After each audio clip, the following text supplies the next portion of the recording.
La troisième, c'est le titre. La troisième, elle revient. C'est toujours la première, comme dit Gérard de Nerval. 20e séance de la troisième encore et encore, la dernière de la deuxième saison. Nous avons prévu de parler donc des 4 discours, notamment, et aussi du discours capitaliste. Alors, Patrick avait déjà fait une séance là-dessus dans le séminaire précédent qui s'appelait L'Homme, où j'étais moi-même caméraman. Donc tu vois ce qui t'attend, Pierrick. Tu as fait une ascension sociale. Comme quoi, rapide, très rapide. Bien écouter Patrick, quand même, c'est pas rien. Hein. Donc cette fois, on va essayer d'aller un peu plus loin parce que, en fait, nous parlons de l'inactuelle actualité de Lacan. Donc, comme vous l'avez vu dans la troisième, mais là, particulièrement à ce moment de notre société, il s'agit de revenir, donc, sur les possibilités qui sont les nôtres, d'essayer d'y comprendre quelque chose un peu plus loin que ce dont on nous abreuve dans les médias et ailleurs, dans la plupart des publications aussi. Alors, dans la troisième, il y a un tout petit passage, petit exergue, qui dit « Ce que je vous ai dit peut pourtant avoir été mal entendu. Ce que je viens de vous dire, entendu de sorte que ce soit pris au sens de savoir si la psychanalyse est un symptôme social. Il n'y a qu'un seul symptôme social. Chaque individu est réellement un prolétaire, c'est-à-dire n'a nul discours de quoi faire lien social. Autrement dit, semblant. C'est à quoi Marx apparaît, d'une façon incroyable, aussitôt dit, aussitôt fait. Ce qu'il a émis implique qu'il n'y a rien à changer. C'est bien pour ça, d'ailleurs, que tout continue exactement comme avant. Donc, ce petit passage, en fait, nous amène à l'extraordinaire actualité de l'inactuel Lacan, l'intemporel Lacan. Puisque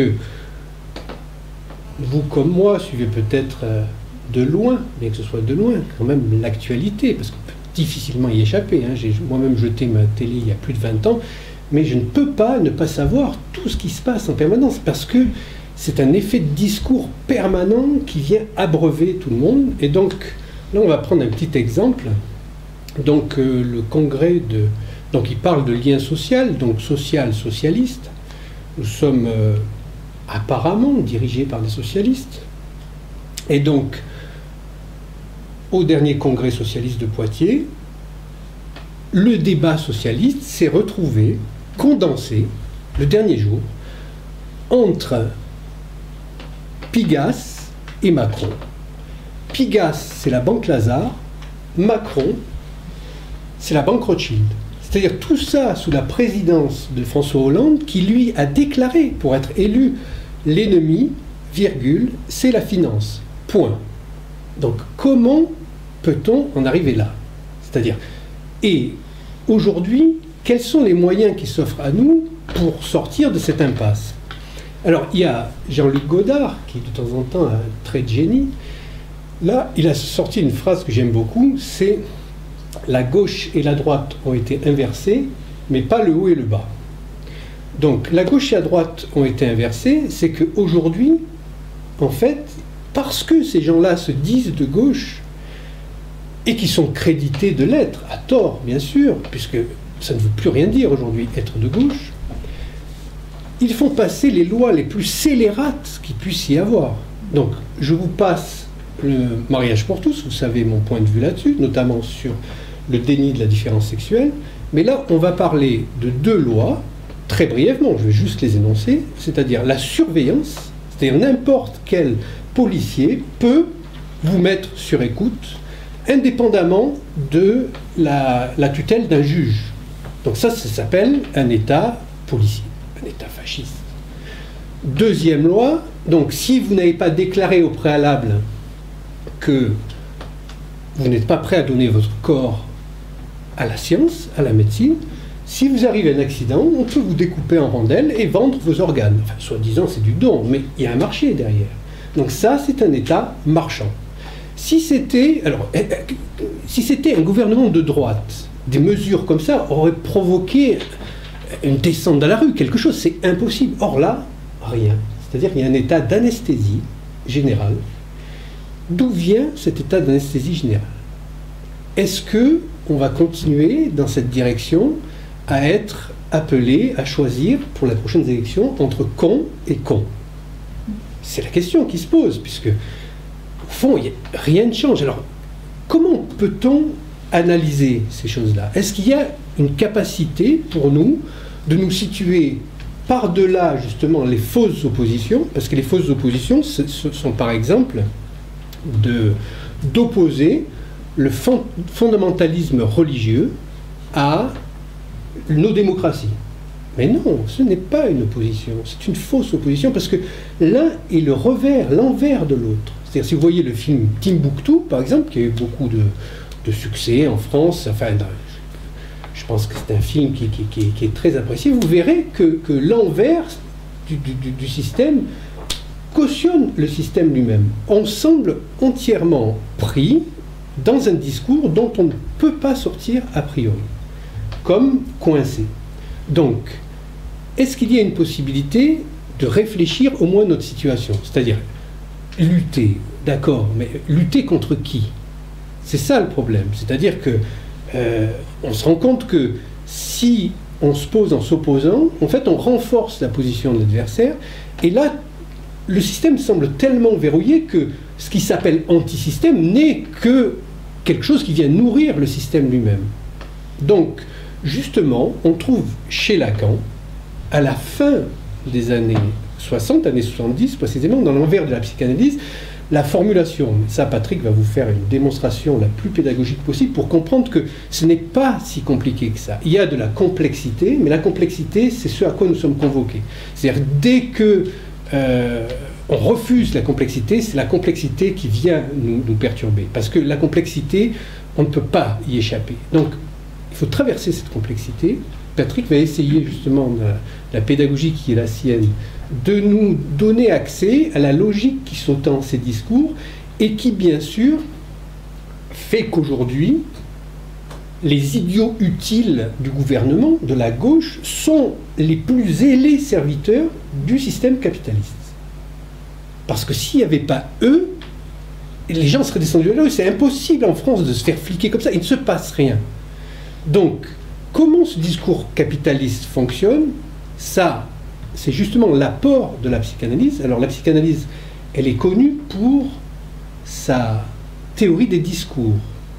Et c'est à travers cette approche-là des discours que nous pouvons peut-être arriver à nous situer différemment, de manière subjective, puisque la psychanalyse ne va pas régler de problèmes individuels. On ne peut pas dire que la psychanalyse, c'est quelque chose qui a un rapport direct avec la politique. Mais il y a un rapport indirect avec la politique. C'est-à-dire que d'abord le sujet, puis le collectif.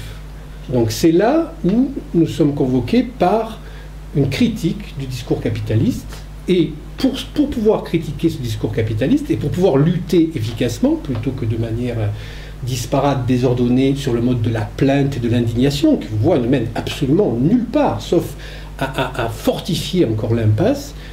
Donc, on va essayer de retravailler ça à travers l'approche de Lacan, des cas de discours. Alors, je vais juste terminer avec la lutte, donc, puisqu'il s'agit de lutte, hein, il s'agit de révolution, bien sûr. Mais qu'est-ce que ça veut dire, la révolution? Pour Lacan, ça veut dire revenir à la même place. C'est très simple, il ne faut pas s'imaginer que nous sommes dans une espèce de possibilité de création d'un collectif de révolutionnaires ou de comité de salut public ou je ne sais pas quoi. Il s'agit d'abord de questionner les discours. Et alors là, on peut engager la lutte. Alors la lutte, je l'ai mise où?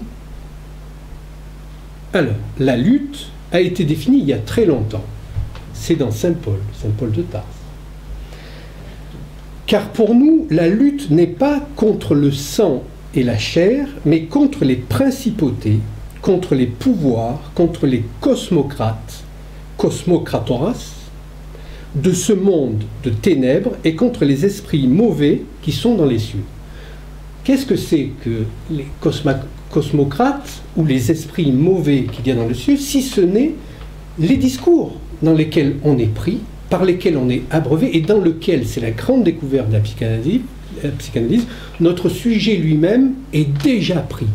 Parce que pour la psychanalyse, donc dans la droite ligne de la découverte hegelienne, ce n'est pas le sujet qui tient un discours, mais le discours qui tient un sujet. C'est-à-dire que c'est par le discours que s'appréhende la place du sujet. Et dans chaque discours, il y a une éthique.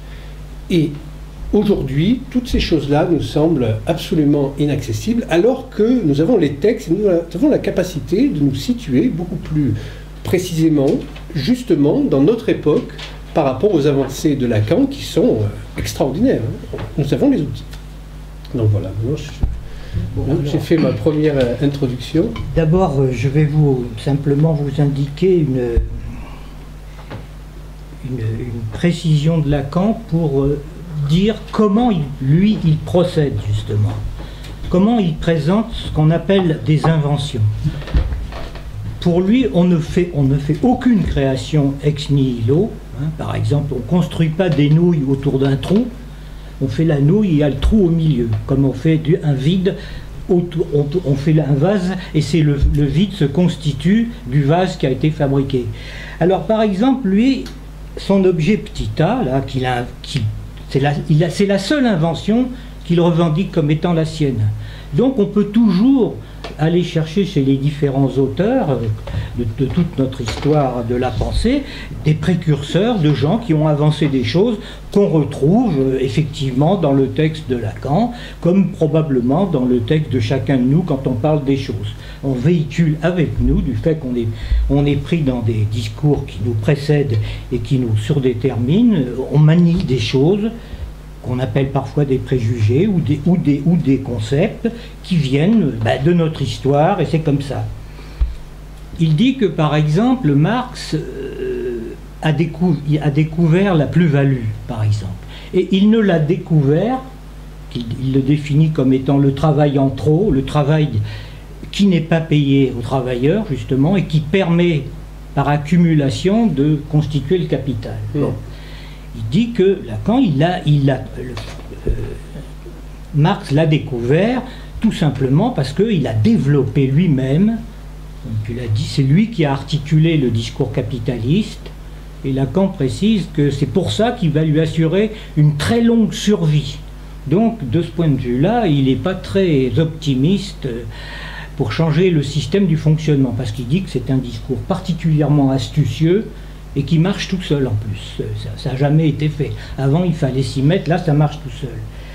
Et alors, Lacan ajoute que pour ce qui concerne lui, il a fait une assimilation entre la plus-value de Marx avec son objet petit a comme plus de jouir, il les met en même temps, tout simplement parce qu'il a fait goder, il dit l'expression, de la plus-value pour inscrire à l'intérieur son fameux objet petit a comme plus de jouir.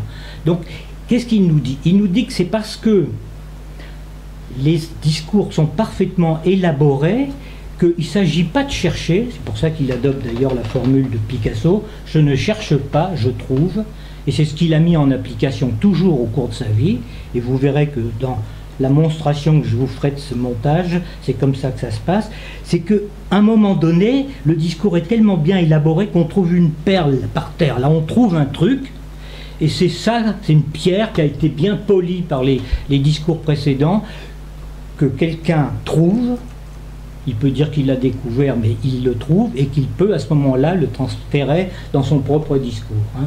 Alors, je vais maintenant vous faire toute la monstration de la façon dont Lacan élabore sa notion des discours. C'est pas difficile, vous verrez, parce que il ne s'agit pas d'apprendre ça par cœur. Quand vous aurez compris le mode de raisonnement, ça vous sera très facile pour vous-même de le reconstituer à l'occasion. Ça prend du temps, on y revient. Moi, je reviens toujours dessus pour m'y retrouver. Donc, vous allez voir, c'est pas très difficile. Il parle quand même d'une première définition qu'il donne. Alors, je regarde un peu les références parce qu'il faut que vous les sachiez un peu, que je puisse vous les dire. La première fois qu'il utilise cette fameuse formule qu'il faudra illustrer éventuellement, que le signifiant représente le sujet pour un autre signifiant qui ne le représente pas, il fait cette découverte et il en parle en 1960, c'est-à-dire à peu près dans un congrès à Bonneval, où donc c'était un exposé public qui a été ensuite mis en texte par lui-même, qu'il a reproduit lui-même. Bon, déjà là, il met cette définition très importante, parce que c'est une définition qui n'est pas une définition du sujet, mais qui est une définition du signifiant, et en plus de ça, une définition du signifiant qui ne correspond plus à la définition de Saussure, et qui ne correspond plus non plus à la définition de Jacobson, et que Jacobson reconnaît comme étant une définition pertinente du signifiant, pas du sujet. Il n'y a pas de théorie du sujet chez Lacan. Il y a une théorie du signifiant, mais pas du sujet. C'est très important à noter.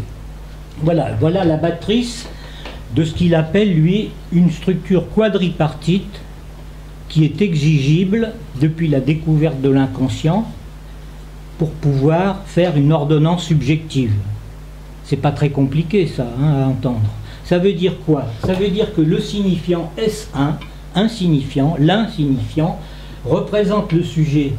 Le sujet barré, comme ça, c'est un sujet en fait qui est un trou en gros, et qui est figé dans le signifiant maître. Donc il disparaît. C'est là que se passe le refoulement originaire.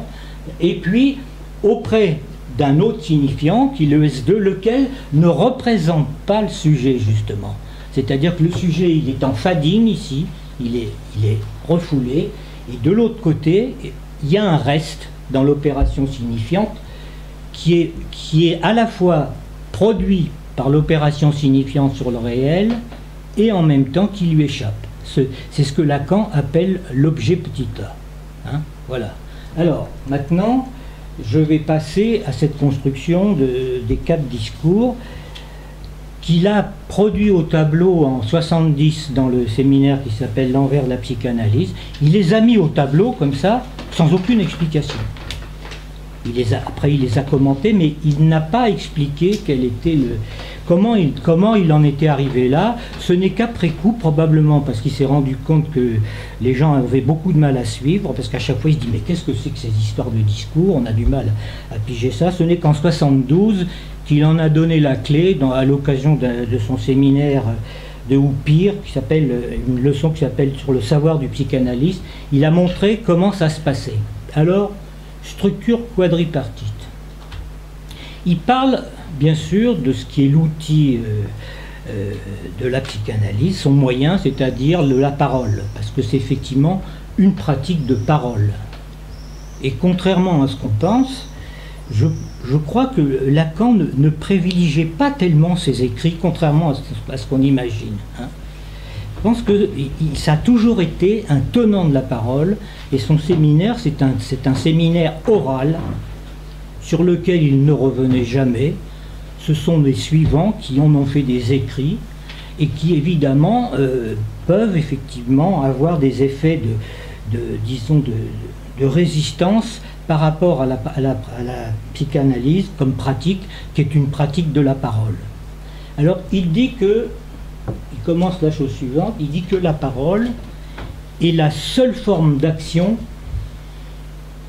qui se pose en termes de vérité. Il n'y a de vérité que dans la parole. Parce que le vrai et le faux dans la logique, ça n'a rien à voir avec la vérité, ce sont des valeurs de la logique. Une parole, quelle qu'elle soit une parole d'amour, qu'elle soit une parole de commandement, qu'elle soit une parole de plainte, par exemple, elle se fonde toujours sur une vérité et elle part d'un lieu qui est le lieu de la vérité, d'un pôle de vérité. Et comme elle est parlée, de ce lieu de vérité, qui est une place particulière, se déploient deux vecteurs. Un vecteur qui est ce qu'on appelle le semblant. Alors ça ne veut pas dire pour Lacan faire semblant, ça veut dire que c'est le signifiant dont il s'agit. Donc il y a un versant du signifiant dans la parole. Quand je vous parle, vous entendez des signifiants, c'est ça que ça veut dire. Et ça parle du semblant, mais il utilise un terme un peu plus tard qui s'appelle la matérialité du signifiant. C'est-à-dire qu'il insiste beaucoup plus sur la sonorité que provoque le signifiant, plutôt que sur sa graphie, hein, sur son sens. Vous verrez qu'il fait des nuances entre le sens et la signification, et entre ce qu'on appelle le sens en topologie et ce qu'on appelle le sens dans nos discours courants habituels. Bon. Donc, un pôle du semblant, et puis un autre pôle qui est un pôle de jouissance. C'est-à-dire que quand on parle, ça jouit, on jouit de parler. C'est ça que ça veut dire. Et effet de cette opération de la parole, il y a un reste, toujours ici, qui est un produit que Lacan va appeler l'objet petit a, qui sera un plus de jouir. D'un côté une jouissance et de l'autre côté un produit qui est un reste.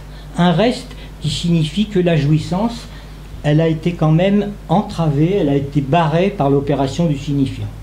Voilà ce schéma. Donc vous avez déjà la construction d'une petite machine où il y a 4 termes. Place de la vérité, place du semblant, place de la jouissance, place du produit. Alors c'est très important, l'histoire de la place, parce que ça veut dire que c'est fondé dans le réel, pour autant que ce sont des places qui reviennent toujours à la même place. C'est-à-dire que c'est en référence avec ce qui se passait du temps de Platon. On se repérait dans le réel par rapport aux astres qui revenaient toujours à la même place. Par la suite, on a eu d'autres repérages du réel qui revient toujours à la même place, puisque c'est venu dans la logique, ensuite dans les lois de la gravitation, puis dans tout ce qui a été inventé depuis pour signifier que le réel, c'est ce qui revient toujours à la même place. Et dans toutes les disciplines un peu sérieuses, on cherche ce repère qui n'est pas toujours facile à trouver. Donc voilà, 4 places distinctes radicalement dans l'espace où nous vivons, qui est un espace à 3 dimensions. Alors, on va passer au schéma. Juste dire une illustration de ça pour que ce soit vraiment très très simple, c'est-à-dire que vous êtes un corps parlant, à partir du moment où vous parlez, mais même si vous ne parlez pas, le fait d'être parlant va vous diviser, puisque votre corps lui-même votre parole, la possibilité de la parole, va aller du côté d'un semblant qui vous représente. Quand vous parlez pas, vous ne parlez pas au nom de vous-même, vous parlez au nom de votre identité symbolique. C'est-à-dire que c'est pas ce que vous appelez comme ci et comme ça que vous parlez. C'est en tant que vous êtes inscrit dans une chaîne symbolique. Donc, première division entre un semblant, c'est-à-dire un signifiant qui parle à votre place, vous n'êtes pas votre nom. Vous êtes divisé avec votre nom, puisque votre corps, il est quelque chose qui résiste à ça, à l'emprise totale du signifiant. Et la jouissance que vous prenez dans la parole. Donc, à ce moment-là, la vérité va tout de suite se diviser entre le semblant, le signifiant, je parle au nom d'eux, et la jouissance, j'éprouve une jouissance du corps à parler, puisque si je n'ai pas de corps, il n'y a pas de caisse de résonance de ma propre parole. Évidemment, il va avoir un reste, c'est que le corps lui-même est quelque chose qui chute, un produit qui est mon propre corps au départ, mais vu comme un excrément, c'est quelque chose qui vient en trop dans le truc. C'est comme dans une anecdote que raconte Hitchcock à Truffaut, où il montre une chaîne de montage de voitures, un truc parfaitement automatisé, c'est vraiment la chaîne signifiante, en quelque sorte, toutes les voitures s'assemblent, etc. Et au dernier moment de la chaîne signifiante, Hitchcock ouvre la portière, et là, on tombe un cadavre. C'est-à-dire c'est le corps en trop, c'est-à-dire qu'il y a quelque chose qui tourne pas rond dans le truc. Voilà, c'est juste pour bien vous... En plus, par rapport à ce que tu avais dit la dernière fois, 4, c'est parce qu'on a 4 points cardinaux. C'est-à-dire qu'on a toujours... Il y a 4 positions, hein, le nord, le sud, l'est. Ouais. Et donc, dès qu'on parle, c'est qu'on est posé pour parler. On est posé quelque part, on a un corps pour parler. Voilà. C'est pour ça que ça paraît très abstrait, mais en vérité, il n'y a rien de plus concret que ça, que la psychanalyse, que cette approche du discours, avec la limite qui est la sienne, parce que Lacan, évidemment, après ça, il va travailler à la compression du symptôme et du fantasme, qui va donner le symptôme à la fin, et ce qui résiste au discours. Mais ça n'invalide pas la pertinence des discours et la justesse dans le réel. Parce que vous allez voir, vous pouvez analyser n'importe quelle situation, notamment sur vos propres dires, à partir de cette matrice-là, et la manière dont chacun de nous, parce qu'on ne s'exclut pas, nous sommes pris dans le discours capitaliste. Voilà. Et qu'on n'a pas d'autre possibilité aujourd'hui pour penser la situation, de revenir là-dessus et de penser à partir de ces outils-là qui sont indépassables, hein, puisqu'il y a une logique extrêmement puissante derrière. Alors, retenez bien ici l'histoire de la vérité. Que la parole fonde un fait réel ou pas, c'est la même chose. Ça, c'est très important. Qu'elle dise vraiment une vérité ou qu'elle soit menteuse, c'est également la même chose. Le problème, c'est que quand quelqu'un parle, ce qui est vrai, ce qui est la vérité pour lui, c'est qu'il l'a dit. Je te le fais pas dire, voilà. C'est ce qui se passe dans l'analyse quand on fait une interprétation à un sujet. Hein. Je te l'ai pas fait dire, ça. Hein. Tu l'as dit, et c'est ça qui est ta vérité. Ça ne veut pas dire que ce soit un fait réel fondé. C'est la même chose dont Freud parle en disant qu'au fond, le rêve, c'est très important, parce qu'on lui disait, oui, d'accord, vos patients, ils rêvent, ils vous racontent vos rêves, mais peut-être que c'est plus tout à fait le rêve. Freud, il dit, mais ça n'a pas d'importance, même le commentaire a autant de valeur que le rêve. C'est pareil pour le souvenir écran. Le souvenir écran, il a autant de valeur que le fait réel qui s'est produit dans la vie d'un sujet pour que ça se fixe en un souvenir écran, un souvenir traumatique qui est devenu écran. Vous voyez, ces choses-là, c'est des dimensions comme ça.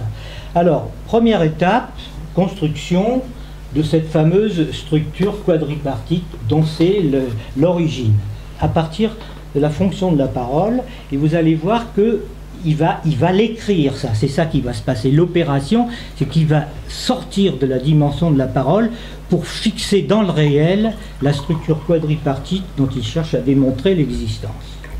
Il nous dit que dans l'espace à 3 dimensions dans lequel nous habitons dans l'espace cartésien à 3 dimensions, c'est-à-dire dimension de volume, on ne peut situer que 4 points, et pas plus, à égale distance les uns des autres. C'est-à-dire, ça introduit une règle d'écriture, parce que dès qu'on se met à écrire, dès qu'il y a graphie, il y a orthographie, c'est-à-dire cette loi qui s'impose, qui fait que donc, dans un espace à 3 dimensions, on ne peut mettre que 4 points à égale distance les uns des autres. Ça veut dire quoi?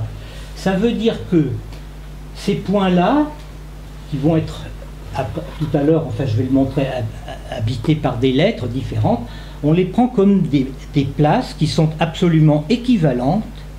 Équivalent en mathématiques, ça ne veut pas dire que c'est la même chose, mais ça veut dire que ça a la même valeur. Hein. C'est très important ce terme-là. Et pour respecter l'équivalence de ces points-là où vont venir se poser des monades, c'est-à-dire des 1 chacun équivalents parce qu'ils sont radicalement différents les uns des autres, il y a une différence absolue entre eux, c'est comme ça que ça va se passer. On ne peut construire donc ce qu'il appellera là, on peut en construire que 2. 4 points équivalents à égale distance les uns des autres, et on peut en construire que 2. Soit un qui serait celui-là où la pointe est en arrière, soit celui où est en avant. Vous voyez, il y a un effet de perspective qui s'impose à vous, et c'est ça qu'il va nommer ça, d'un mot qui n'existe pas encore dans la langue, il l'appelle un tétrapode. Alors je sais qu'en médecine, maintenant, un tétrapode, c'est les cannes spéciales qu'on donne à des gens avec 3 pieds. Mais c'est pas ça pour Lacan. C'est un mot qui n'existe pas, et il dit, c'est un bâtard entre un terme latin et un terme grec. Il a cherché à qu'on l'éclaire là-dessus. Alors voilà, il met un mot, tétrapode, il y a 3 points, 3 pôles, on pourrait dire ça comme ça. De temps en temps, il appelle tétraèdre, parce que de temps en temps, et voilà, les voilà. Donc, je n'insiste pas pour pas compliquer les choses, parce que la construction suivante va nous permettre d'avancer. Il y en a un qui est considéré comme l'évogir, pour le parcourir, on le parcourt dans un certain sens, et un qui est l'évogir dans le sens contraire des aiguilles d'une montre. Mais ils sont équivalents, seulement évidemment il y a l'artifice de la mise à plat qui fait que ça se lie autrement. Voilà. Hein. Alors, donc exigence, je suis là, voilà. Exigence absolue, je dois faire une construction, on voit pas mieux celui-là. Bon, c'est pas grave. Voilà, exigence, il faut que j'oriente mon fameux tétrapode. Je l'oriente tout simplement parce que si je considère qu'il est dans le réel de l'espace que nous habitons, eh bien, le réel, par définition, il est orienté. Hein, vous n'avez qu'à le regarder.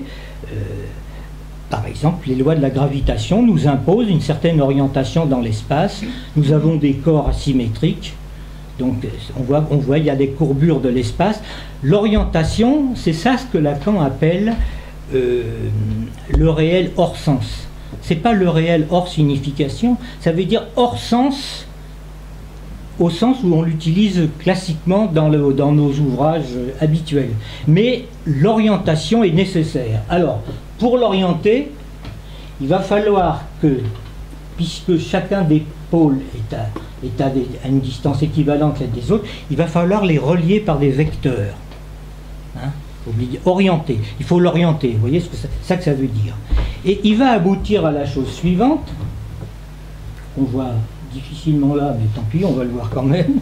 Sinon, je vais donner celui-là, à côté peut-être. Au-dessus, tu vas le mettre à côté. Hein. Ouais, mets-le en... Oui, voilà. Je vais partir du pôle 1. Le pôle 1, c'est celui de la vérité qui est ici. Hein, je l'ai mis qu'un chiffre. Le pôle 1. Du pôle 1, je l'ai mis comme ça, je ne vous montre pas le raisonnement, parce que comme je sais que c'est comme ça que ça s'oriente, je les ai remis là pour vous faciliter les choses. Il ne peut partir que 2 vecteurs et en arriver un seul. Premier pôle. Deuxième, si je vais au pôle 2, comme je les ai orientés, parce que je sais qu'il s'est orienté, il peut partir un seul vecteur et il y en a 2 qui arrivent. Hein? Au pôle 4, il y en a un qui arrive et 2 qui partent. Et il fait le tour complet de ça, ce qui lui permet de mettre, comme vous le voyez écrit ici, au pôle 1, il y en a 2 qui partent et 1 qui arrive. Au pôle 2, il y en a 2 qui arrivent et il y en a un qui part. Au pôle 3, il y en a 2 qui arrivent, 1 qui part, et au pôle 4. Donc vous voyez qu'il y a une symétrie entre les pôles 2 à 2. C'est-à-dire qu'on respecte la dimension l'évogir et d'extrogir de la chose. C'est simple, non? Ça vous parle un petit peu ou pas? C'est de la logique. Hein. C'est de la contingence et de la logique. C'est tout. C'est simplement dire qu'il y a une symétrie entre ces points. Entre le point 1, qui est ici le point de départ, et le point 4, vous voyez bien qu'il y a une symétrie entre eux. Hein, ils sont opposés 2 à 2. Et là, c'est pareil. Il y en a 2 qui arrivent et 1 qui part. Ça, il instaure ce tétraèdre, il devient asymétrique du point de vue de son orientation, l'évogir ou d'extrogir, mais du point de vue de sa construction logique, il a gardé sa propriété d'équivalence entre les 4 pôles. Vous le pigez ça un peu, ça paraît? Ça, c'est des choses qui vont vous être très faciles à reproduire une fois que vous aurez compris cette règle. Écoutez cette règle-là, parce que c'est des constructions purement logiques, ça. Ça ne dépend pas de l'explication, on peut l'admettre, on ne peut que l'admettre. C'est comme ça, et vous pouvez le vérifier chaque fois que vous avez affaire à ça. Seulement, il y a une chose qui se complique maintenant, enfin qui se complique, on ne peut pas le dire, mais dans la mesure où j'ai écrit ça comme ça, j'ai fait une mise à plat. Donc, dans la représentation que j'en donne, je suis obligé de respecter une règle qui fait que cette flèche-là est mise en pointillé, et la mise à plat ne me montre que ça, hein, me montre que le schéma d'origine que j'avais là, vous voyez, en haut, ça ne montre que ça. Ça, c'est parce que du 4 à la vérité, en fait, il n'y a pas de retour. C'est-à-dire que la vérité, origine de tout discours, de toute parole, c'est un point sur lequel on ne revient jamais quand on parcourt cette structure quadripartite, parce qu'on la parcourt, on ne peut la parcourir que comme ça. On ne revient jamais à l'origine. Ça veut dire quoi? Ça veut dire que quand vous avez dit un truc, vous l'avez dit, et c'est irrévocable. Vous pourrez, une fois suivante, dire un peu autre chose, et vous aurez fait oublier ce que vous avez dit avant, mais c'est irrévocable dans votre histoire à vous. C'est ce qui se passe dans les cures, en gros. C'est-à-dire que des sujets ont dit des choses dans leurs séances, mais ils les ont oubliées, ils les ont recouverts d'autres termes par refoulement. Et évidemment, ils sont surpris le jour où l'analyste, à l'occasion d'une nouvelle énonciation, fait intervention, coupure, interprétation, qui le renvoie effectivement aux termes qu'il avait utilisés avant, qu'il n'est pas forcé d'ailleurs de retrouver lui-même, mais ça a des effets dans sa structure tels que ça produit ça fait bouger les choses. C'est-à-dire que dans l'interprétation de l'analyste, il ne s'agit pas que le sujet comprenne, il s'agit que ça produise des effets de déplacement de sa position de sujet par rapport à la structure des discours qui le détermine. C'est une façon, au fond, la cure, qui en passe par la parole, d'extraire la parole d'un sujet dans sa singularité absolue par rapport au discours dans lesquels il est pris. Hein, c'est ça que ça veut dire. Et rectification des rapports du sujet au réel. Voilà. C'est ce qui s'appelle effectivement en cours de route rectification des rapports du sujet au réel. Hein. Tu te plains, Freud dit Adora, que ton père et sa maîtresse te baladent un peu partout, mais au fond, tu y es pour quelque chose. Et elle acquiesce. Elle est d'accord avec ça parce qu'au moins, il y en a un qui lui dit qu'elle compte dans le duo entre le père et la maîtresse. Que ça compte, elle compte là-dedans. Alors que la plupart du temps, on dit bon, toi, tu es un enfant, on verra quand tu seras plus grand. Hein. Voilà, c'est ça que ça veut dire. Arrivé maintenant, donc, j'en suis où là? Ici. Donc vous avez la matrice est installée. Hein. Bon, je la remets là, ici, quand même. Hein. Cette matrice est installée, ici, et elle est là. Je vais maintenant... Comment je vais faire? Ah oui, tiens, je vais utiliser celle-ci que tu n'avais pas. Ah si, voilà. Tu la mets, voilà. On a installé la matrice. Maintenant, on va nommer les différents pôles. Qu'est-ce qui occupe ces places? Là, c'est plus de la parole dont il s'agit, c'est un discours sans parole, parce que c'est un écrit, ça. Hein. La parole, elle est derrière, mais on en parle plus, c'est un discours sans parole, c'est ce que veut obtenir Lacan. C'est ce qu'il appelle un mathème, le mathème dans l'espoir de l'intégralement transmissible de ce qu'il pensait de la psychanalyse. Il est revenu dessus par la suite, mais c'est ça. On revient ici au pôle de la vérité, point d'origine. Au pôle du semblant, il installe ce qui va être l'agent du discours, qu'il va désigner comme étant, puisque c'est un agent qui agit dans le discours, le désir. Voilà, il donne ces types de nominations ici. Au niveau de l'autre, qui était là, il va installer, bon, au départ, la jouissance. Il va y installer également le savoir qui est dans l'autre. Il y a un savoir dans l'autre qu'on ignore, pourquoi pas, c'est ça. L'autre, le grand autre, comme il l'appelle, l'autre du langage, l'autre de la parole, l'autre absolu qui est différent de vous, et le travail. Il va y mettre le travail également, parce que c'est un savoir qui est au travail. C'est-à-dire que même quand vous dormez, ou même quand vous êtes en vacances, votre inconscient, il continue à travailler. Et c'est pour ça que Lacan désigne le rêve comme étant le travailleur idéal. Il travaille tout seul, tout le temps, il ne s'arrête jamais. Et c'est pour ça que d'ailleurs les analystes sont très réticents quand ils voient leurs analysants vouloir partir en vacances. Parce que pendant que les analysants partent en vacances, l'analyste il continue à travailler dans le transfert.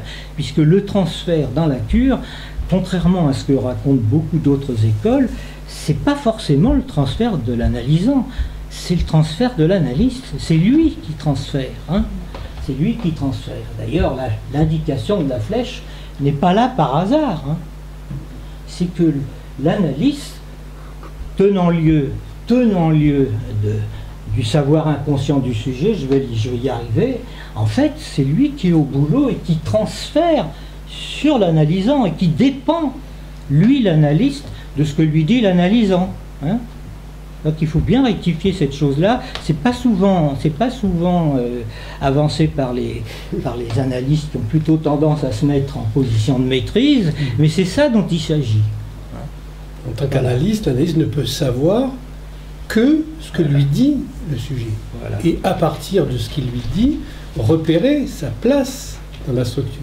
Et à condition que l'analyste respecte ce que l'autre a dit, ne lui en rajoute pas. Hein. C'est ce que l'autre a dit qui compte. C'est-à-dire que quand l'analyste se trompe et que l'analysant se plaint, éventuellement, c'est aux frais de l'analyste. Il faut que l'analyste accepte. Il y a une façon de faire, il ne peut pas dire à chaque séance « Ah ben oui, je me suis trompé quand même hein, ». Il faut quand même qu'il fasse un peu attention, mais d'une façon générale, il doit reconnaître que c'est assez frais, c'est assez frais, ça doit se passer, ce truc. On en arrive donc à cette idée qu'au fond, on a cette fameuse... Alors oui, je l'ai pas... Alors jouissant, et ça c'est le 4e terme, donc le produit, ça s'appelle... Ici, on a mis production, mais c'est aussi le produit, je ne l'ai pas mis là, qui est le fameux plus de jouir. Le plus de jouir, c'est que, même si le signifiant a fait barrage à la jouissance, il vous en reste un petit peu quand même, que vous récupérez. Hein, il y a un petit gain, quoi. C'est le fameux, le plus de chez Cartier, par exemple. Hein. Il y a un petit plus. Quand vous allez acheter des produits Cartier, le parfum, il y a un petit plus, qui est simplement le mot de quartier, simplement, c'est ça, que vous montrez. Ou alors quand c'est la perte, c'est à entendre le plus de jouir, il n'y a plus de jouissance. Voilà. C'est-à-dire que c'est l'ambivalence sur le plus et le plus. Alors, le gain de jouissance que représente la perte, c'est que dans la cure, vous allez enfin pouvoir perdre ce que vous aviez perdu. Au lieu d'être mélancolique, vous allez enfin accepter qu'il y a un manque et qu'il faut accepter de le perdre, c'est-à-dire apprendre à savoir y faire avec. Parce que si vous refusez de le perdre, si vous voulez constamment chercher à le combler, votre perte, ben vous devenez mélancolique, vous vous déprimez et vous vous angoissez, puisque quand le manque, ben on est angoissé. C'est la définition de l'angoisse. Si là où il y a un vide, vous devriez le rencontrer, ce vide, donc être un peu tranquille, il y a des loups à la place dans la forêt, vous avez peur, vous êtes angoissé. C'est ça que ça veut dire, hein, en gros. Voilà, donc on a maintenant cette matrice, et alors, hérésie suprême chez Lacan, qui s'est quand même inspiré de Lévi-Strauss, encore qu'en 1938 il a fait les complexes familiaux, et il était déjà sur la pente d'un structuralisme qui n'était pas encore à jour. Mais quand Lévi-Strauss a sorti les structures élémentaires de la parenté, Lacan, qui se trouvait quand même un peu seul à parler de tout ça, il s'est jeté dessus en se disant « Enfin, je vais avoir un soutien ». Parce que Lévi-Strauss avait défini les structures élémentaires de la parenté qui étaient assez strictes, qui organisaient à la fois l'interdit de l'inceste, qui est le seul universel, hein, le seul universel, c'est l'interdit de l'inceste. Dans toutes les civilisations, il y a un interdit de l'inceste. Ça ne veut pas dire papa, maman, Oedipe. Oedipe, c'est une légende de notre civilisation, mais dans d'autres civilisations, les gens disposent d'autres types de mythes qui signifient que quelque part, il y a un interdit de l'inceste. Et l'interdit de l'inceste, ce n'est pas du tout, comme on le croit, le fait qu'il ne faut pas coucher avec la mère. La preuve, c'est que Oedipe, il le fait. Il le fait, il ne sait pas que c'est sa mère, mais quand même pendant quelques temps, ça lui réussit pas trop mal. Après, ça commence à aller mal, parce que forcément, petit à petit, comme Oedipe, il est dévoré par le désir de savoir, il veut absolument savoir ce qui se passe, et en fait, c'est pas tellement qu'il découvre qu'il a couché avec sa mère et qu'il a eu des enfants d'elle, parce qu'après tout, il y est pour rien, lui. Il a été abandonné, il a été adopté par des gens, et un jour, quelqu'un vient lui annoncer, tu sais, ton destin, c'est que l'oracle de Delphes l'a signalé, un jour, tu tueras ton père et ta mère. Donc, pour pas les tuer, puisque c'était ses parents adoptifs, il est parti. Donc, c'est à son insu que ça se passe, tout le truc. Hein. Coucher avec l'inceste, ça veut dire que si l'enfant ne peut pas se dégager de la langue maternelle originaire, c'est-à-dire de ce que lui a transmis la mère en lui apprenant à parler au départ, hein, à partir de sa propre lalation, eh ben, il peut pas aller plus loin, il ne peut pas introduire les coupures, et c'est ça l'inceste. Ça ne veut pas dire qu'il couche avec sa mère, parce qu'un petit bébé quand même, avant 6 mois, il a du mal à coucher avec sa mère. Hein. C'est pas du tout pareil que l'inceste père-fille, qui suppose de se passer un peu beaucoup plus tard, qui n'a pas les mêmes effets de ravage sur les sujets. C'est pas tout à fait le même dispositif. Alors, on en arrive donc à cette fameuse construction à partir d'une matrice. Lacan fait une hérésie. D'une part, parce que par rapport à la définition originaire de la structure chez les structuralistes, c'est-à-dire faite d'éléments covariants qui s'interagissent, il introduit une faille ici. Donc c'est une structure ouverte sur le réel, c'est une structure du réel et non pas du symbolique, même si c'est un montage symbolique. Il va faire l'hérésie d'inscrire aussi des lettres à cette place-là, des monades.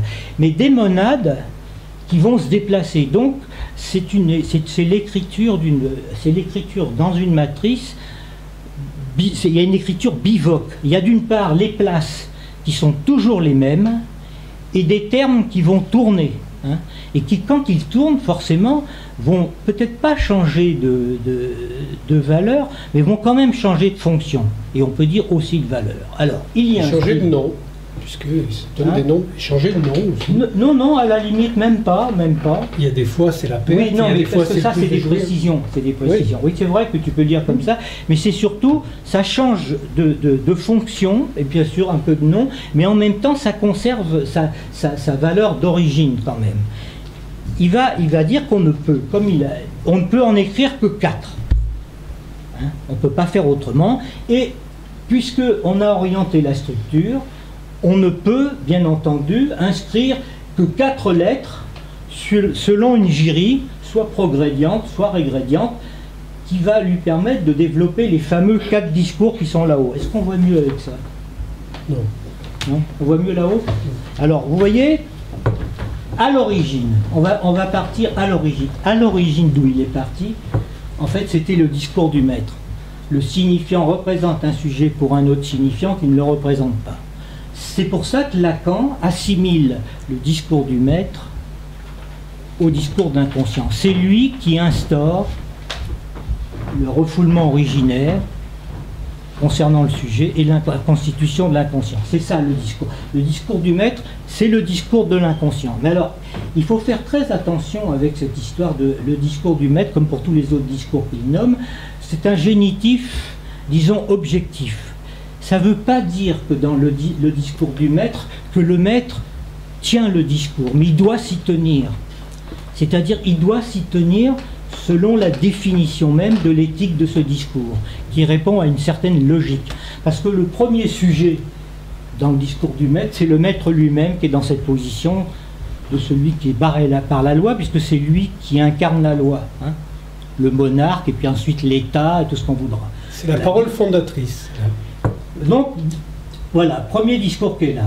S'engendre par rotation des flèches, par rotation des monades qui sont ici, ce qu'il appelle le discours universitaire. Pareil. C'est-à-dire que, non, c'est par progrédient, tu l'as fait par régrédient. Hein.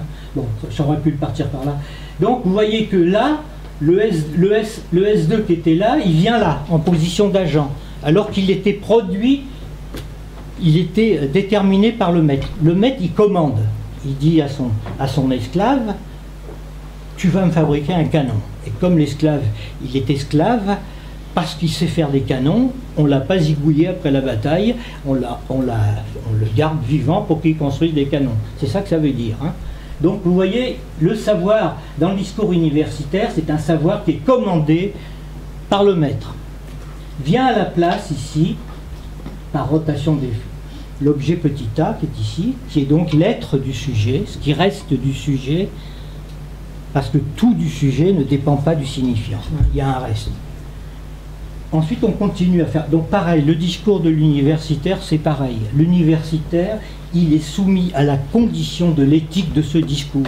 Ça veut dire quoi? Ça veut dire que le savoir qu'il enseigne, ça ne doit pas être n'importe quoi. Hein? L'universitaire, quand il enseigne, il doit donner à ses étudiants des garanties que son savoir, ça tient la route et que ça a une place dans le réel.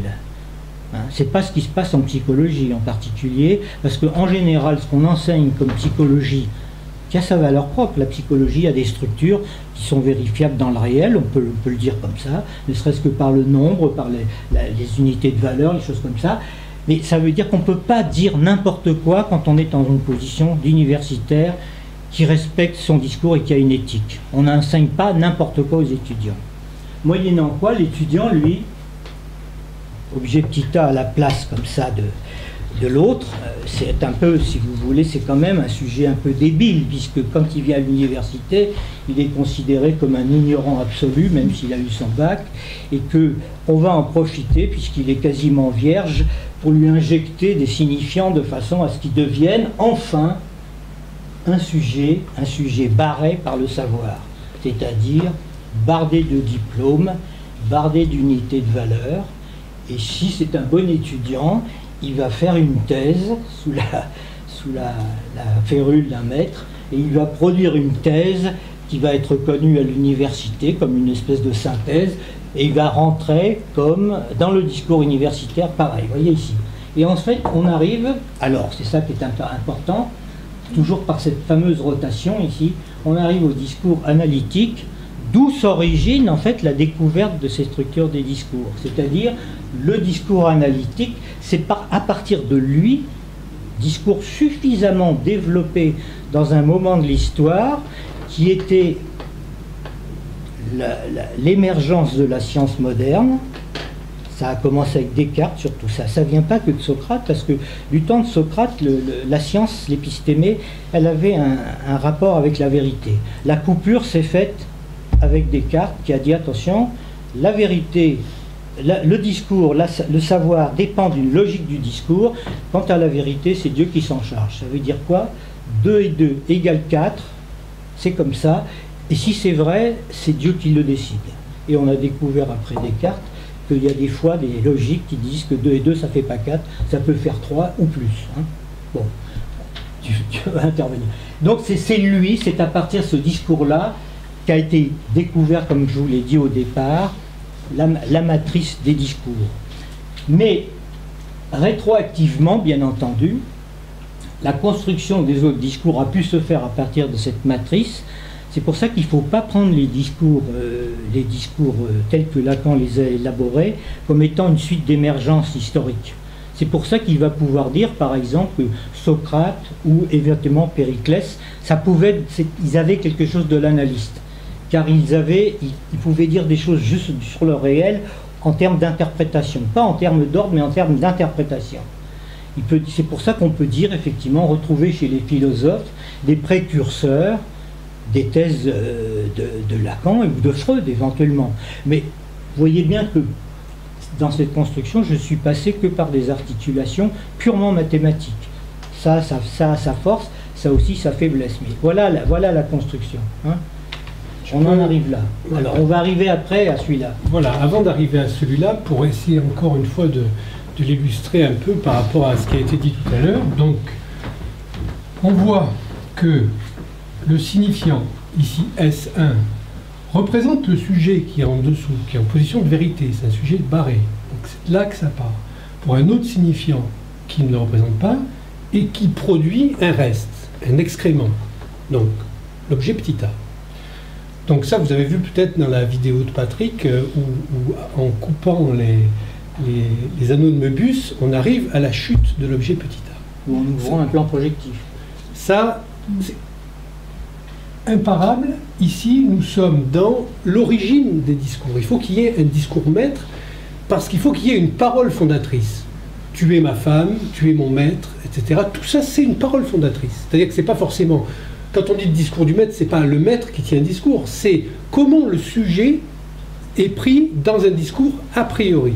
Donc, on voit qu'il y a la production de quelque chose en trop qui résiste, comme le cadavre de tout à l'heure dans la chaîne d'assemblage des voitures. À partir de là, 2 discours vont essayer de venir à bout de cet excrément, de ce produit supplémentaire, de ce truc qui est gênant. Donc, on a le discours universitaire qui va le prendre comme objet d'étude et qui va essayer, en tant qu'objet d'étude, l'étudiant présupposé stupide par le grand maître universitaire qui va apprendre tellement de choses à cet étudiant, donc pour le transformer en sujet barré, mais ce qui est là refoulé cette fois, c'est ça, c'est-à-dire que la place de la vérité, là, elle est occupée par un signifiant maître. Ça veut dire que derrière, il y a la science. Aujourd'hui, dans toutes les universités, ce qui est occulté, c'est ça, c'est au nom du savoir objectif, université, on travaille pour des laboratoires, on travaille pour des centres de recherche financés, c'est-à-dire du business, de l'économie, etc. C'est-à-dire, ça, c'est passé sous silence qu'en position de vérité, là, il y a S1. Donc, première tentative de venir au bout de l'objet petit a, on n'y arrive pas. Deuxième tentative, c'est pas chronologique, c'est simultané. Le discours de l'hystérique.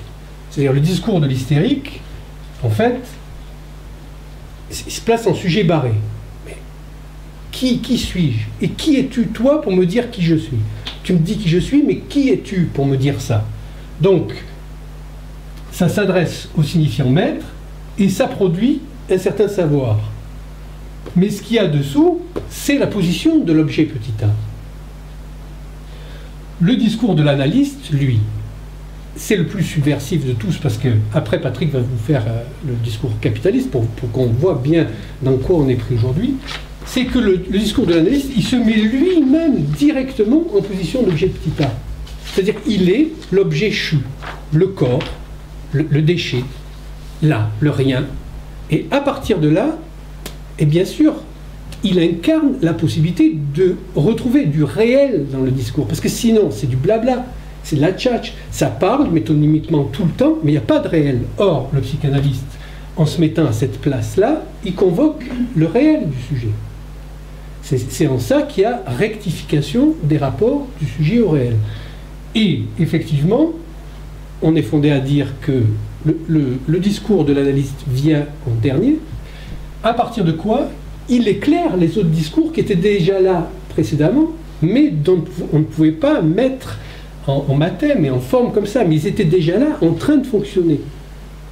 Donc, et aujourd'hui, le discours de l'analyste, c'est ce à quoi on aimerait vous amener, c'est la seule manière, et Patrick vous expliquait pourquoi, de nous situer correctement pour penser dans quel type de discours nous sommes pris, c'est-à-dire le discours capitaliste, dont la soi-disant gauche représente l'armée la plus zélée, hein, c'est-à-dire que c'est eux qui font tous les trucs vraiment du discours capitaliste, notamment la négation de la différence sexuelle. Donc, voilà. Alors, donc je continue, je finis ça. Vous voyez bien que, pareil dans l'éthique de la psychanalyse, l'éthique, c'est celle qui définit à l'analyste ce que lui doit faire dans la cure. On ne demande pas à l'analysant d'avoir une éthique. Hein. C'est pour ça d'ailleurs qu'on peut prendre une analyse des canailles, parce que il paraît qu'il y a un gain d'après Lacan, c'est qu'on arrive à les rendre bêtes, donc c'est un progrès. Quand ils sont trop malins, ils peuvent faire beaucoup plus de dégâts. Bon, en tout cas, voilà, une éthique de la psychanalyse qui est liée au fait tout simplement que le savoir inconscient, c'est le savoir de l'analysant. L'analyste, lui, il n'est que le tenant-lieu. Hein. Il ne fait pas semblant, c'est pareil. C'est pour de vrai qu'il est là, avec son réel à lui. Et si l'analyste, il n'est pas analyste, il ne tiendra pas longtemps à cette place-là. Hein. Parce qu'immédiatement, il va glisser dans une position de maîtrise, et il va faire de la suggestion à l'analysant, qui ne va pas s'y tromper, qui va mettre du temps à s'en apercevoir, mais ça donne des effets à long terme assez désastreux pour un certain nombre d'analysants, hein, qui font l'expérience de ce qui a pu leur arriver dans la vie, et des fois, ça peut les avoir emmenés loin, et de nombreuses années dans des voies de garage assez graves. Bon, enfin, et dernier discours qui est intéressant, c'est-à-dire que c'est ça qui me paraît très important, c'est que Lacan articule ce discours hystérique dans la série complète comme ça. C'est très intéressant parce que ça répond à deux questions. Ça dépend d'une part, comme il l'a dit, la psychanalyse ne peut pas être un symptôme puisqu'elle a un discours. Hein, parce qu'il le disait dans la troisième, est-ce que la psychanalyse est un symptôme? Il ne répond pas à la chose, et puis il va dire non, c'est l'analyste qui est un symptôme, c'est normal. L'analyste a des symptômes, bien entendu, il est comme tous les sujets, mais il faut qu'au moins on peut exiger qu'il sache un peu y faire avec les siens. Bon. Donc, ce n'est pas un symptôme puisqu'il y a un discours. Mais vous allez voir que le truc est pareil. S'il y a un discours d'hystérique, ça veut dire que l'hystérie n'est pas une névrose. Et ça, Lacan le dit explicitement. Hein. C'est même un discours particulièrement riche parce que l'hystérique, elle, justement, elle, les hommes aussi, c'est pareil, parce que les hommes aussi sont hystériques, elle se pose la question centrale d'interroger la jouissance comme un absolu. C'est-à-dire que vraiment, ce qui les occupe dans la vie, c'est le bonheur, hein, et donc une jouissance absolue qui serait à l'horizon. C'est ça qui est fondamental. Pas une névrose, c'est très important ça. Hein. La question que se posent les hommes depuis le début de l'humanité, c'est la question que se pose l'hystérique. Qu'est-ce qu'une femme pour un homme? Et même chez les homosexuels, c'est pareil. Et des fois, ils vont plus loin que ceux qui sont hétérosexuels, puisqu'ils sont identifiés souvent en position féminine par rapport à leur partenaire. Donc, ce n'est pas une question de l'organe qui est posée, c'est une question de la subjectivité. Parce que d'être sujet divisé, c'est en quelque sorte c'est une féminisation de son être, en gros. C'est ça que ça veut dire. Hein. Ce n'est pas l'identification au phallus, qui est de toute façon toujours un semblant, mais c'est d'être féminisé par le fait même de la castration. Voilà. Alors voilà les quatre discours. Il s'est passé un truc. Il s'est passé un truc que Lacan a pointé. Alors, il parlait du discours capitaliste et jamais personne dans son entourage de séminaristes, on pourrait dire ça, ne comprenait, n'arrivait à dire quelque chose sur ce discours capitaliste. Alors Lacan précise bien qu'il y a des variantes, hein. Ça c'est la matrice des quatre discours, mais il y a des variantes, parce que tous les maîtres ne sont pas les mêmes, tous les universitaires, il y a des variantes d'universitaires, il y a des petites variantes, il y a des variations, mais la structure est toujours la même. Lacan va dire une chose, il va dire que il va prendre ça par le biais du discours de la science. Il va dire qu'il s'est passé un truc du fait de l'émergence de la science moderne, que, en gros, la science est venue prendre la place des philosophes et a proposé au maître son savoir, moyennant finance, en gros. C'est-à-dire, moi, je peux vous fabriquer des bombes atomiques, mais il faut me donner de l'argent. Et petit à petit, bien entendu, les maîtres sont tombés, les maîtres donc qui ont existé avant la création de l'État, sont devenus comment ça s'appelle, les obligés des savants. Et ça continue encore maintenant. Donc, c'est produit une perversion du discours du maître, parce qu'après tout, le discours du maître, il avait une certaine rigueur. Quand on était un maître, on risquait sa peau, et ça pouvait entraîner très loin. Il y avait quand même une culture de la responsabilité. Quand un ministre déconnait, prenait l'avion pour aller voir un match de foot, il était zigouillé le lendemain, des trucs comme ça, vous voyez. Non, mais c'est très important. C'est-à-dire qu'on est dans une civilisation où il y a de plus en plus une propagation d'une politique de l'irresponsabilité. Hein. Une femme prend des taxis à nos frais et on la recase ailleurs sans problème. Le vulgaire Picus, souvent, lui, au contraire, il est maltraité. Mais c'est ça que ça veut dire. C'est-à-dire qu'ils sont irresponsables tout le temps. Tout le temps, ils changent, c'est pas les mêmes. Ils tournent en rond, c'est le turnover. Donc, il s'est produit, du fait de ce discours hystérique, que Lacan va assimiler comme étant un des piliers du discours de la science. C'est pour vous dire pourquoi il ne fait plus du discours hystérique simplement le discours d'un névrosé. Parce que le savant, identifié au discours de l'hystérique, qui est là, c'est un sujet qui invente des signifiants maîtres, qui invente des objets, qui invente ce qu'on appelle des symptômes, même les gadgets éventuellement, dont on a parlé dans la troisième, au prix de son être. C'est-à-dire que le vrai savant, il met sa peau en jeu. Hein, et ça produit un savoir qui va pouvoir fonctionner là où il était.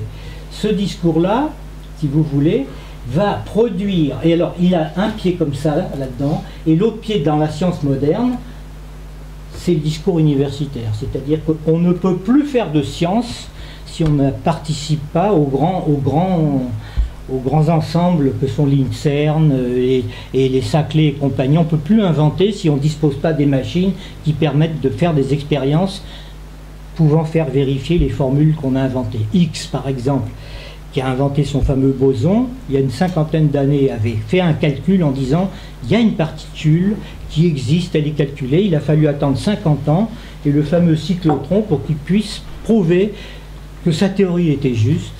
Donc vous voyez que la science ne procède pas non plus par empirisme, elle procède d'abord par articulation de logique de discours, et elle vérifie que ces discours tiennent la route par des expériences. C'est l'inverse de ce qu'on pouvait penser. Alors, comment on se retrouve Alors se produit ce qu'il appelle Lacan une copulation entre le discours de la science et le discours du maître, une perversion du discours qui apparaît ici. Il s'est passé ici, il articule ici ce fameux discours. Il s'est produit que dans le discours du maître, il y a une inversion qui s'est produite. C'est-à-dire entre le sujet du signifiant et le signifiant maître, il y a une relation symbolique qui tient la route. Mais si on produit cette inversion, on appelle ça une perversion parce qu'une relation symbolique est remplacée par une relation imaginaire. C'est-à-dire qu'il s'est produit cette bascule, là, ici, que vous voyez ici, avec la flèche qui part dans un autre sens. Ça, c'est l'instrumentalisation du langage, plutôt que d'être parlé, c'est penser, instrumentaliser le langage. Dans toute la novlangue, c'est-à-dire inventer de nouveaux mots pour décrire des situations, ça, c'est cette perversion-là. Voilà. On pense c'est nous qui instrumentalisons le langage. Au lieu d'être en position de sujet et de se déterminer comment nous sommes nous-mêmes pris dans le langage, on s'imagine que nous instrumentalisons, on en fait ce qu'on en veut. On veut féminiser les noms, changer de nom, appeler ça le ministère du redressement productif. C'est Orwell, c'est 1984. Ça, c'est la perversion, justement. Alors, c'est ça qui s'est produit, c'est-à-dire que l'inversion, il faut bien la repérer là, c'est donc une rupture de la structure des discours. Ce qui fait que ce qu'on appelle le discours capitaliste, c'est un discours qui n'est pas un discours, c'est un paradiscours. C'est pour ça que Lacan dit que dans ce discours-là, on est tous prolétaires, ça ne veut pas dire qu'on est tous des ouvriers. La définition, c'est celle de Marx, que nous n'avons plus de discours pour faire lien social. C'est pour ça sur la périphérie, mais même au centre, c'est la montée des religions, parce que les êtres humains, ce sont des êtres religieux, tout simplement parce que, comme tout sujet, on cherche des liens sociaux. Et quand on n'a plus la disposition du discours du maître pour se tenir, eh ben, les gens se tournent vers les religions qui leur donnent du sens. Sinon, voilà, c'est pour ça qu'il y a une montée des religions dans nos sociétés et avec les conséquences que ça pourra avoir, comme on les voit apparaître. Donc, vous voyez cette inversion, parce que le sujet du discours capitaliste, il s'écrit apparemment comme le discours hystérique, et vous remarquerez que dans le discours de la publicité, c'est une hystérisation de notre rapport au monde. On vous fait rêver, et d'ailleurs ces gars-là disaient qu'on vous vend du rêve, en gros, on vous vend des fantasmes prêts à porter. Donc ce discours-là, lui, le sujet se croit le maître du signifiant. Alors qu'il est plus maîtrisé par la langue, c'est lui qui invente la langue. Donc, la novlangue, qui distribue des espèces d'aphorismes ou de slogans qui ont des signifiants absolus. Alors ça c'est à la limite de la perversion, mais aussi de la psychose. Ça n'a aucun sens. Le développement durable. Qu'est-ce qu'il y a d'autre ? Il y a encore autre chose. Qu'est-ce qu'il y a tout, la réalité augmentée. Oui, la réalité augmentée, c'est ça. La simplification administrative. Des trucs comme ça, et on gobe ça, dit oui c'est vrai, on est d'accord, on a compris, ça veut rien dire, mais ça renvoie pas à un autre signifiant. Vous voyez, les trucs comme ça fonctionne comme ça, donc ça partialise le monde et tout. Alors voilà ce discours qui a une propriété particulière que je vous montre maintenant. Vous avez vu que dans tous les autres discours, on fonctionne comme ça, avec un point d'origine. Celui-ci, il part de là, il ne part pas de là, il part de là, et il tourne comme ça, en boucle. C'est un 8, comme ça. Et donc, il ne rencontre jamais aucune butée de l'impossible. Donc, il n'y a pas de réel. Il n'y a pas d'impossible comme réel qui fait qu'à un moment donné, alors là, on peut plus avancer. On peut plus délirer. Et si on veut aller là, il faut y mettre de sa peau, en gros. Donc voilà, c'est ça, qui fonctionne comme ça. Voilà, c'est ce discours-là. Alors, moi, je pense que j'ai fini la démonstration, donc je vais peut-être à parler un peu. Oui, voilà. Alors, ça, si vous retenez simplement cette petite logique des petites constructions au départ, vous serez tous capables de les faire à un moment donné. Ça ne repose sur aucune réflexion, je ne réfléchis pas du tout. Je suis un mouvement logique qui fonctionne comme ça, et c'est comme ça. Voilà. Vous pouvez le reproduire, vous, comme vous voudrez, quand vous voudrez. Et ça permet, c'est un outil qui permet de effectivement poser des questions politiques dans les sociétés, dont une en particulier que je vais pointer ici, je ne vous ai pas donné tout à l'heure. Voilà, dans ce discours-là, vous remarquerez que la position du sujet, il l'emprunte au discours hystérique, la position du signifiant maître, il l'emprunte au discours universitaire, et la position du savoir, il l'emprunte au discours du maître. C'est-à-dire que ces trois discours-là collaborent ensemble par copulation avec le discours capitaliste. Le seul discours qui échappe à cette catégorie-là, c'est le discours analytique, qui ne partage aucune des lettres avec le discours capitaliste dans leur ordonnance comme ça. Et l'autre chose, c'est que, effectivement, dans le discours analytique, ce qui est produit dans l'analyse, ce sont les signifiants maîtres auxquels le sujet était assujetti, qui lui permet de récupérer sa donne. Il n'y a pas de plus-value. Et alors, dans le discours analytique, ou du moins la plus-value, elle lui est rendue. L'analysant récupère sa plus-value, c'est le seul discours qui récupère sa plus-value. Voilà. Et c'est une des raisons pour lesquelles, en sous-bassement, le discours capitaliste ne supporte pas le discours analytique, parce qu'ils savent que de ce côté-là, il n'y a rien à récupérer pour eux. Il n'y a rien à récupérer pour eux. Alors, et c'est beaucoup plus prégnant qu'on peut l'imaginer, c'est une chose qui est ressentie de cette façon-là. Et voilà un petit peu d'où ça part. Maintenant, comment sortir de là, c'est une autre affaire.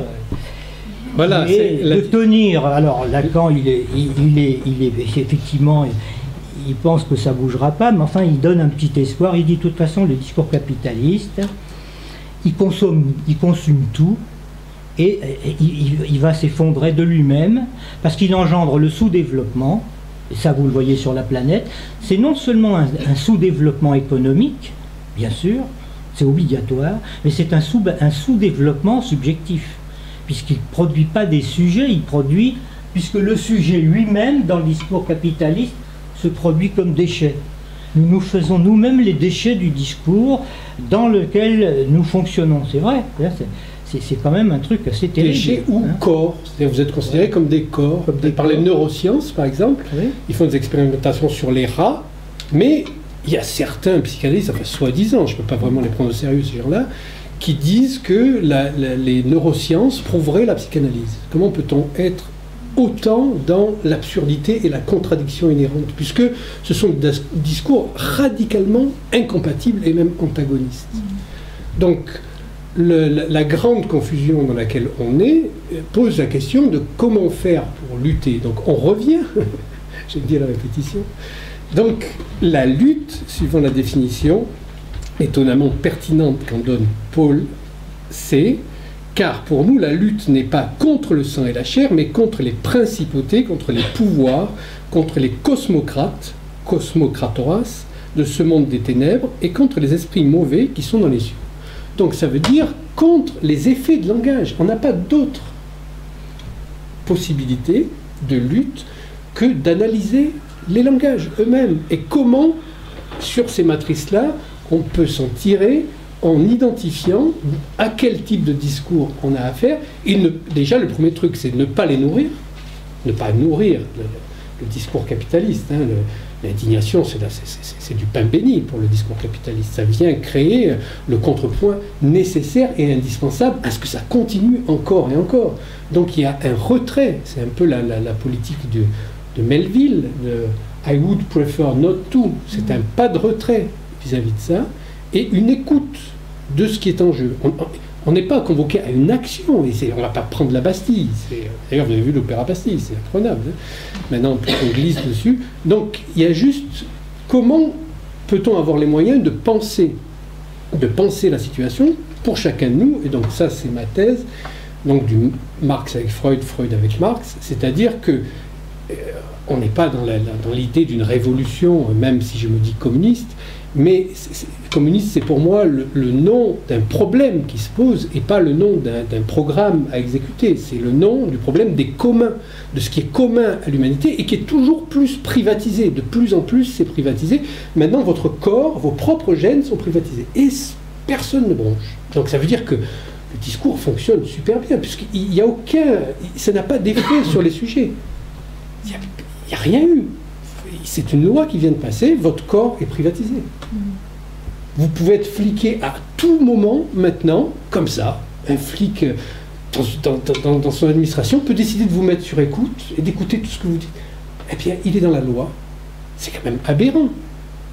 Donc voilà dans quelle situation nous sommes, ce qui veut dire que le discours capitaliste fonctionne de manière très huilée. Ça n'arrête pas d'osciller comme ça recycle lui-même ses propres contradictions, c'est-à-dire qu'il fait de ses contradicteurs ses propres alliés et associés. Et donc, quand je dis pas de Freud sans Marx et pas de Marx sans Freud, c'est parce que, justement, la révolution, elle est d'abord une révolution intérieure. C'est la révolution du sujet. Avant d'être une révolution collective, c'est de pouvoir former un collectif, mais cette fois, départ des assortis. C'est pas au nom d'une bannière ou de je sais pas quoi, c'est de se retrouver parce que chacun de nous aura fait le travail pour soi de sa propre division subjective, de l'assumation du manque constitutif de l'objet petit a, de ne plus être sans arrêt à vouloir combler ce manque dans la quête du bonheur, etc. Non, il y a une révolution d'abord intérieure à mener, dont est porteuse le discours analytique. À partir de là, quelque chose peut changer, effectivement, dont nous ne sommes pas maîtres. Mais ce qui s'est déjà produit dans l'avènement, évidemment, aujourd'hui, être chrétien, c'est la pire abomination qu'il peut y avoir sur Terre, être chrétien. Mais on oublie quand même que l'avènement chrétien a renversé l'Empire romain, le minant dans ses profondeurs, et l'empire le plus puissant existant sur Terre a été miné et complètement renversé. Donc aujourd'hui, l'inconscience et la politique, ça ne veut pas dire qu'on va descendre et former des partis politiques et rentrer dans une espèce d'opposition stérile, puisqu'on a vu que le discours marchait très bien.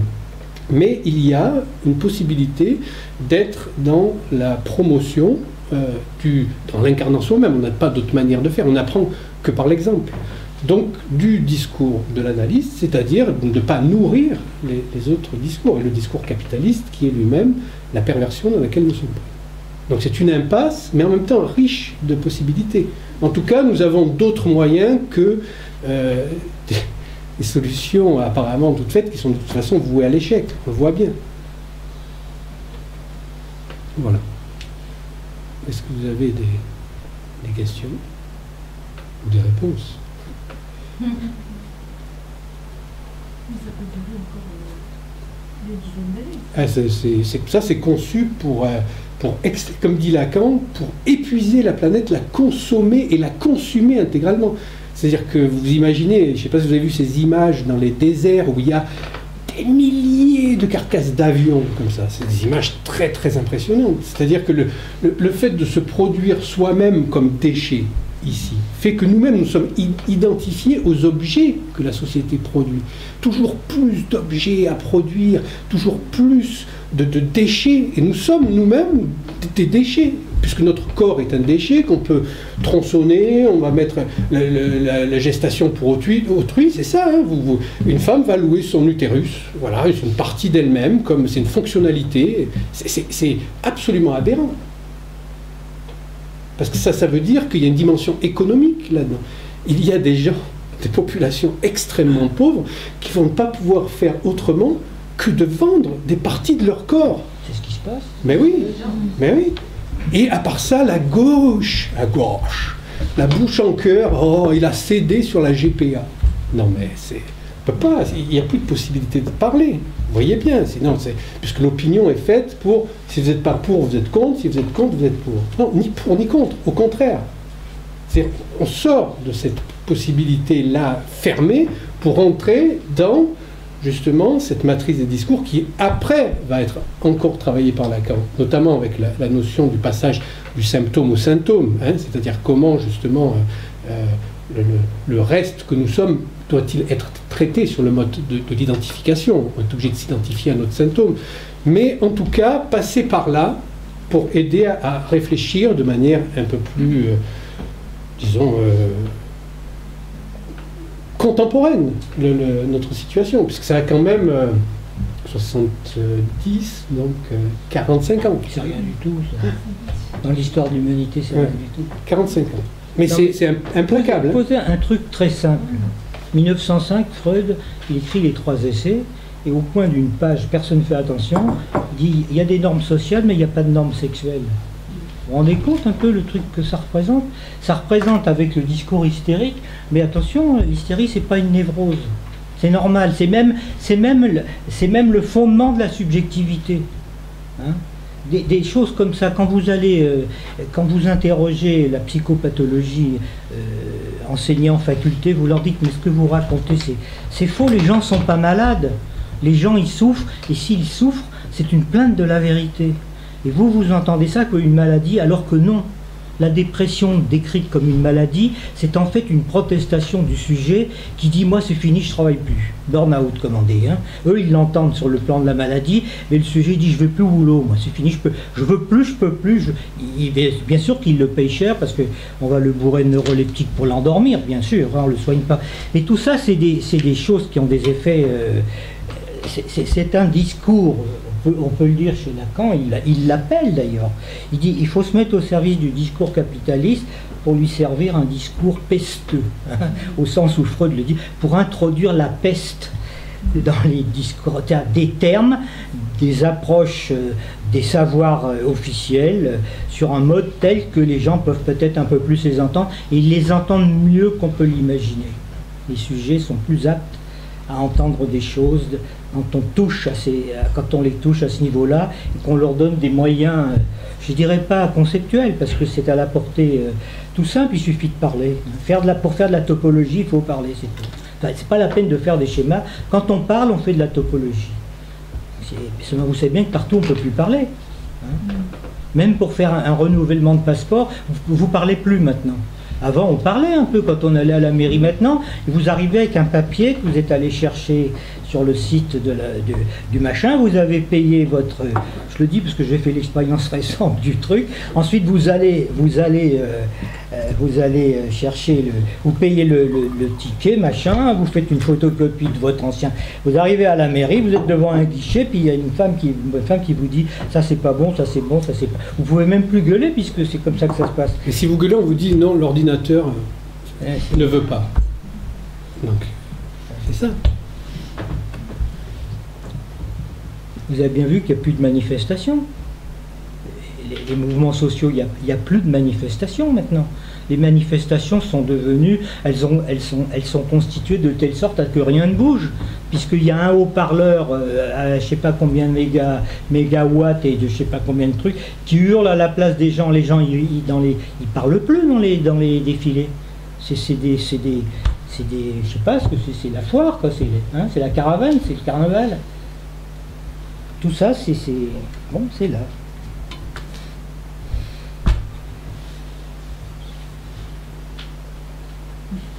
Bon, peut-être alors on peut continuer si vous avez des questions, mais pour que la vidéo ne soit pas trop lourde pour le montage. Non, il ne s'agit pas de se déprimer, il s'agit de... Ah non, c'est une bonne nouvelle. Hein. Oui. C'est une bonne nouvelle. C'est une bonne nouvelle. Bien que nous puissions avoir accès à des outils qui nous permettent de questionner différemment que les fausses oppositions dont on nous serine sans arrêt. Hein, quand nous sommes sans arrêt soumis à des fausses oppositions. Hollande ou Sarkozy, le fondamentalisme religieux ou la démocratie. Ce sont de fausses oppositions, c'est le recto et le verso l'un de l'autre, c'est le même système qui est servi, et souvent pire encore par celui qui semble être l'adversaire, puisqu'il bénéficie d'une légitimité supplémentaire. Vous imaginez le truc de flicage, si ça avait été un gouvernement dit de droite, c'est sûr qu'il y aurait eu des descentes dans la rue. Or là, il ne s'est rien passé. Mais c'est gravissime. C'est-à-dire que l'État est devenu, du temps de Feuerbach ou de Hegel, l'État c'était une dimension absolument temporaire et provisoire qui était mise en place pour que l'homme puisse accéder à sa liberté. Aujourd'hui, l'État, il vous prend votre corps pour le vendre et il vous flique chez vous. Donc, sans aucun... Pardon ? Et votre argent ? Oui, ça, n'en parlons pas. Ça, c'est la fonction de base. Hein. C'est le dragon aux 1000 écailles, comme dit Nietzsche. Ouais. Qu'est-ce que j'ai pas entendu ? L'argent. Oui, ça, c'est la bête qui nourrit.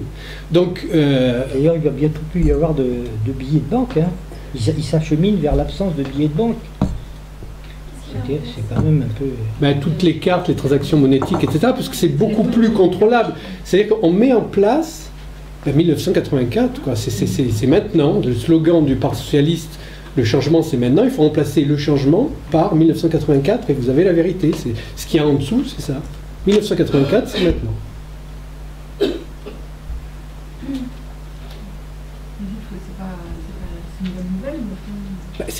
C'est une bonne nouvelle que nous... Mais nous, on ne va pas vivre une nouvelle chose sans rendre compte. Bah, surtout quand on a des enfants petits, etc. Mais on a quand même la possibilité de recourir à des outils qui nous font sortir du... C'est-à-dire, la bonne nouvelle, c'est de prendre la mesure du problème, quand même. Sinon, la mesure du problème n'est jamais prise. Hein. Elle obéit toujours au même genre de logique. Donc, elle ne peut jamais être prise. Le maître ne sait pas qu'il est maître. Il est pris lui-même dans quelque chose. Mais à l'époque d'un véritable maître, bon, ben, il risquait sa vie, au moins. Hein. Tandis que là, en plus, c'est l'impunité absolue. Là. Le mec qui soi-disant, devait lutter contre la fraude fiscale, qui avait je ne sais pas combien de comptes en Suisse, etc. Ça pose aucun problème. Où est le problème? C'est socialiste. C'est un mec de gauche. En tant que sujet, il faut bien savoir... Ça déconne. En tant que sujet, oui, mais justement, le discours capitaliste produit des individus dont la dimension... Il n'y a rien qui ne s'oppose plus au sujet que l'individu, puisque le sujet, comme on l'a vu dans le tout premier, ici, le sujet, il est divisé entre le semblant et la jouissance, au départ, du lieu d'où il parle. Et donc, il ne se correspond pas à lui-même, donc il est divisé. Or, le discours capitaliste, lui, présente l'individu comme quelque chose qui est indivis, c'est-à-dire qui n'est pas divisé. C'est en ça où il y a un antagonisme absolu entre la notion d'individu et la notion de sujet. Le sujet, il naît justement avec l'hystérique, puisque l'hystérique, elle refuse de signifier en maître. Elle dit... Et on peut dire que le sujet est féminin. C'est les femmes sur Terre qui amènent la position du sujet. C'est pour ça que Freud, justement, au lieu d'être dans une position de maître où il reçoit et puis il dit « bon, je vais vous faire une ordonnance, hein, vous allez prendre ça, ça et ça », il fait l'inverse. Il dit « et si c'était elle qui disait la vérité ?» Et donc il écoute les hystériques, parce que ce sont elles qui disent la vérité, parce qu'il y a quelque chose qui résiste à la prise totale dans le discours. C'est ce qui résiste, parce que dans le discours hystérique, c'est là, c'est dessous. C'est de ce lieu-là qu'elle parle. Donc, à partir de là, peut naître le sujet de la psychanalyse, en tant qu'il est constitutionnellement divisé, constitutivement divisé. Ce qui invalide aussi, je l'ai déjà dit, toutes les gender-théories. Parce que c'est la différence entre la sexualisation et la sexuation.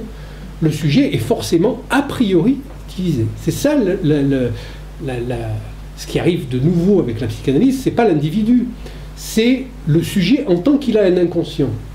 Donc à partir de là, quand il dit « je », il dit toujours « je », qui représente en tant que sujet de l'énoncé, grammatical, son rapport avec un autre qui est inscrit dans sa propre parole. Donc il est toujours un sujet de l'inconscient, qui est toujours divisé, déjà, a priori.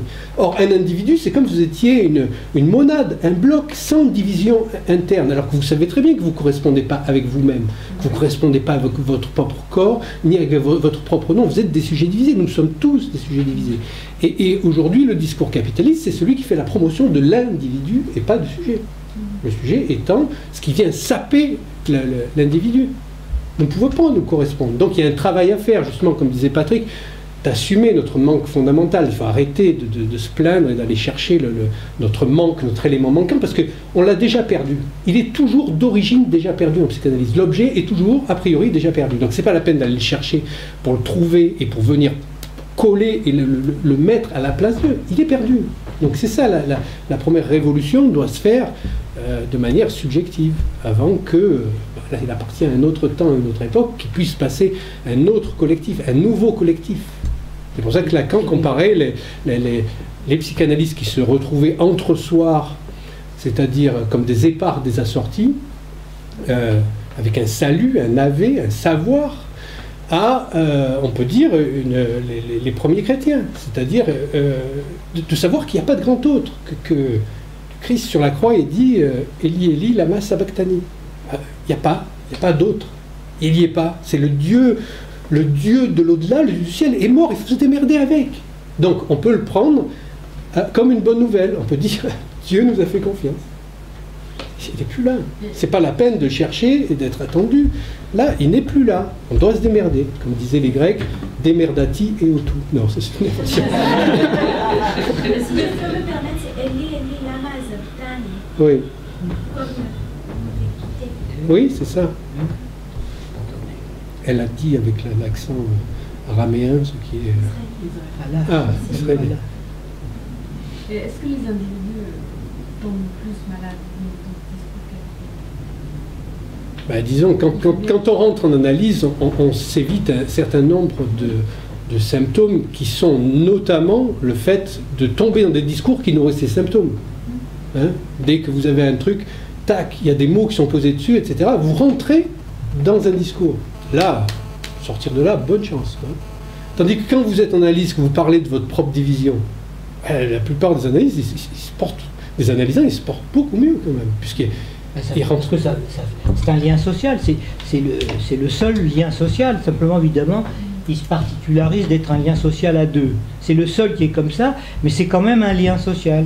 C'est-à-dire que face à un discours qui a rompu tous les liens sociaux, celui-là, c'est un discours qui propose un lien social, avec ses failles, avec ses difficultés, mais un lien social dont la garantie est donnée au sujet, que c'est lui qui doit parler. C'est lui qui va pouvoir en dire quelque chose. Il a son mot à dire. Hein. Alors que dans ce discours-là capitaliste, ce sujet, je vous avais dit tout à l'heure qu'à chaque fois que les lettres changent de place, elles changeaient de valeur et de fonction, c'est que lui, le sujet ici dans le discours capitaliste, qui ressemble au sujet hystérique, en fait c'est une fallace du discours hystérique, c'est un faux hystérique. Les gens qui font de la publicité, c'est pas des hystériques, c'est autre chose, c'est des marchands de soupe, hein, avant tout des menteurs, des tricheurs. C'est le sujet de la libre entreprise, mais on n'est jamais libre, qu'est-ce que c'est que cette histoire? Qui est libre? On n'est pas libre, on passe son temps au contraire à être contraint par des choses. Donc, ce que propose comme voie Lacan à cette histoire-là, c'est que il faut savoir y faire avec les choses pour pouvoir s'en passer. Hein. C'est-à-dire qu'il faut savoir comment ça fonctionne pour pouvoir faire autrement, plutôt que d'en être complètement la victime. Celui qui se plaint tout le temps, ben, il est victime, tandis que si on cherche à manier ça autrement, on peut arriver à avancer et à sortir de là. Hein.